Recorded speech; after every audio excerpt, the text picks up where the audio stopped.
this video, I want to share with you my house hunting process in Zimbabwe. And to be honest, the process was very tedious, but I already went under the knife for you so that your process of house hunting in HARARE, Zimbabwe will be easier for you. So grab yourself a pen and a paper and enjoy the video.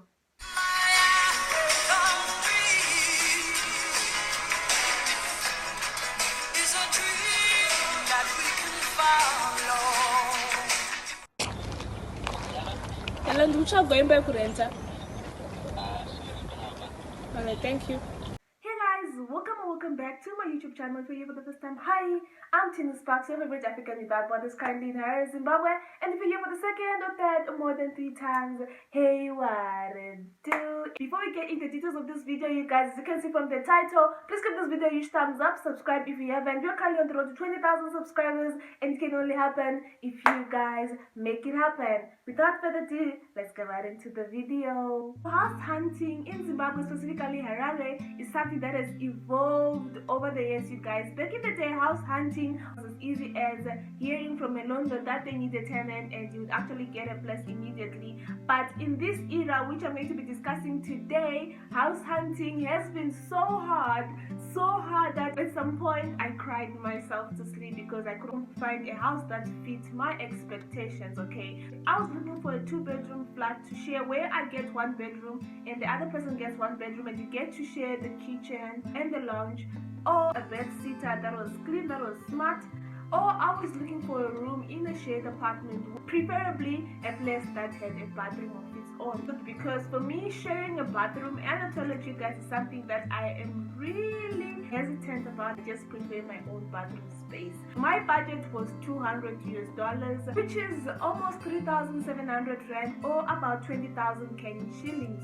So I asked you guys on Instagram on platforms that I can use to look up for places to rent right on the internet, and you guys suggested that I look for places on Property Book, Rent a Room, rooms.co.zw, house.co.zw, property.co.zw.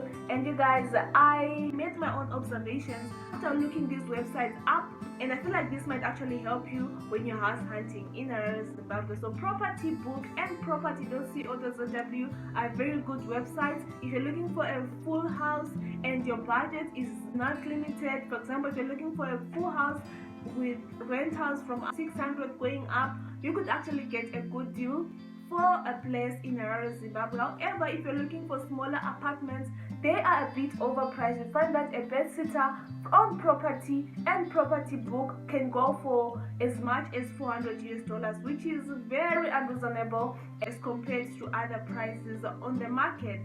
However, I found out that Property Book and property.co.zw are very professional websites, registered websites, and I feel like they actually operate on a professional basis. You send an inquiry, they are quick to respond, and if you're looking for a place, I highly recommend Property Book and property.co.zw. I went on to use rooms.co.zw, you guys. Number 1, it's overpriced. Number 2, you have to go through an agent from the website, which I'm going to be discussing later on in the video. Next on, you guys suggested house.zw is a good place to look for houses, but in all honesty, house.zw is more like a Zimbabwean Airbnb. If you're looking for a room overnight, or if you're looking for a place to host an event, house.zw is the best place for you. You get rooms for $70 a night, $50 a night, and you're not going to find something that is priced for a month.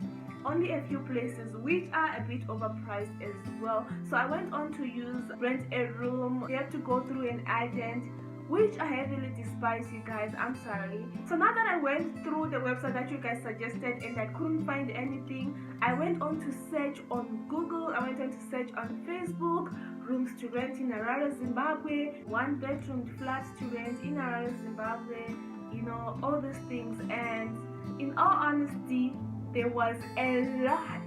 And I thought to myself that I have found the right place, I am in the right place, it's happening, I'm getting a place of my own. I'm actually finally living the dream, the living alone series dream in HARARE, Zimbabwe. So I went onto Facebook, searched those places out, and it actually get a number and you have to go through an agent. So now the thing with housing in Harare, Zimbabwe, or Zimbabwe in general, is that Zimbabwe is characterized by a very large informal economy. So people are establishing their own businesses informally and they're actually making money from it. Now the challenge with informal businesses and they're not properly registered on the internet is you don't know which one is legit and which one is a scam. So I went on to look for houses on Facebook. Some were too good to be true, and some were actually so nice, and some were actually, not so good. But then when you have to go through an agent, the only disadvantage with housing agents in Zimbabwe is that these guys are the middlemen. The landlord goes to an agent and tells them that I have a house that's going for $200 US. I want you to find a tenant for me. The older population has no access. Oh my goodness. My apologies if the lighting has changed. Power has just gone and my lighting has just gone down. Anyway, we continue with the video. So what happens with the agent is that the agent is the one that advertises their houses on Facebook, on Instagram, wherever, because people who bought houses in Zimbabwe are people who bought houses when the economy was booming, which means that it is the elderly population. These guys have no access to internet. They don't know how to use Facebook. Internet is just generally expensive in Zimbabwe, so putting your houses through the agent gets you a tenant faster. So the agent then advertises the houses. They're going to tell you a number of houses that they have in their list. If you want to view, this is the part that hurts me the most, you guys. I don't know if it's a good thing or it's a bad thing, or it's a number of people who have become agents and they're trying to make it a job and they're trying to survive. When you go through an agent, they tell you they have a house in Borodo, they tell you that they have a house in Highlands, and they tell you that the cottage has one room, his own bathroom and own toilet. It's basically a bed sitter, and it costs for $200 US. The thing is, they're not going to show you any pics. You don't know if the place is in good standard. You don't know if the place is clean. You don't know if it's something that you're going to like. Now the disadvantage is that you have to pay an agent about $40 US, you guys, for you to do the viewing. So now the $40 US caters for you're going on to view the house that you don't know. You might like it or you might not like it, and if you don't like that house, these agents will actually help you look for another house until you find something that fits your budget and your expectations. But can a person be trusted with $40 US, you guys? That's a lot of money. That is almost like 700 rand, you guys. Paying an agent for 700 rand is a whole chunk that has been taking off my rent house. It's something that I'm not really willing to pay. But that is the process in Zimbabwe. So I went on to look for agent-free groups on Facebook, you guys. I came across quite a few, joined the groups, looked for rooms to rent with no agents. Guess what? The agents are everywhere, you guys. They're trying to make a living in every group, whether they want agents, whether they don't want agents, they keep posting their houses. So there is definitely no discipline on these Facebook groups. So if you're looking for a house with no agent, you're definitely not going to find it. So another way of looking for a place in Harare, Zimbabwe, you guys, is by hearsay. Tell as many people as you can that you're looking for a place. I'm privileged enough that I have a platform where I share that, hey guys, I'm looking for a place, and you guys suggested for me some places.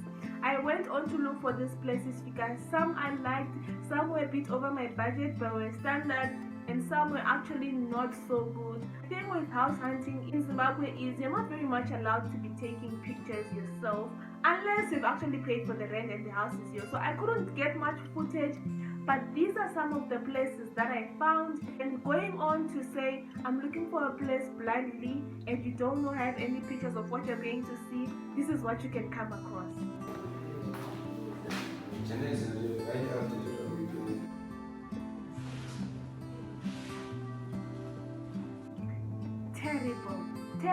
Terrible housing. However, I've also came across some nice houses that were overpriced. Personally, I couldn't make any videos because I wasn't allowed, because I had not paid the rent.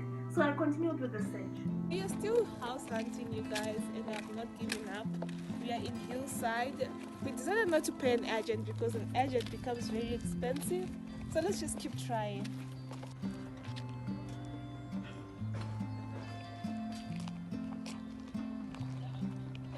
Going back